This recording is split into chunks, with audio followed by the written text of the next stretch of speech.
A group of U.S. federal workers who were furloughed amid the government shutdown were in Washington, D.C., handing tourists shutdown guides, explaining which attractions were open and which were closed. Drivers along Constitution Avenue honked their horns in support as workers carried signs to show their anger at being forced to miss work without pay, as Congress and President Barack Obama failed to strike a budget deal, forcing the first government shutdown since 1996. Jerry Lewandowski, a tourist visiting from Wisconsin with his wife and daughter, stopped to greet the workers in front of the closed Smithsonian Museum, saying he was disappointed that his family couldn't see the Capitol's famous sights. It's changed a lot. We had so much we're going to go see today, and now we get a big bowl of nothing. Will you ever be back in Washington? Absolutely not. This is a one-time deal. I mean, why bother? So I can come and, if it wouldn't be for the saving grace of just the beautiful weather you have, this would really suck.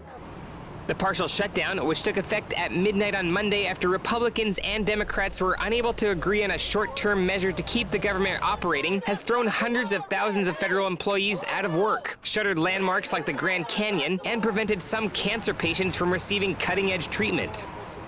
It's also affected the National Weather Service, which issues storm warnings and helps Americans anticipate natural disasters.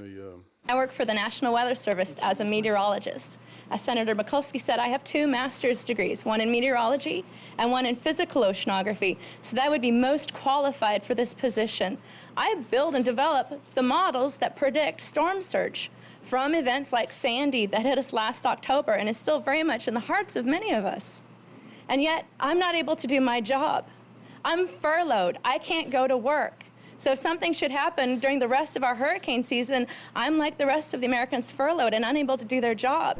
The shutdown came after Republican members of Congress presented a budget with the condition that the U.S.'s new health care law would be delayed by a year, a demand Obama and Democrats said was unacceptable.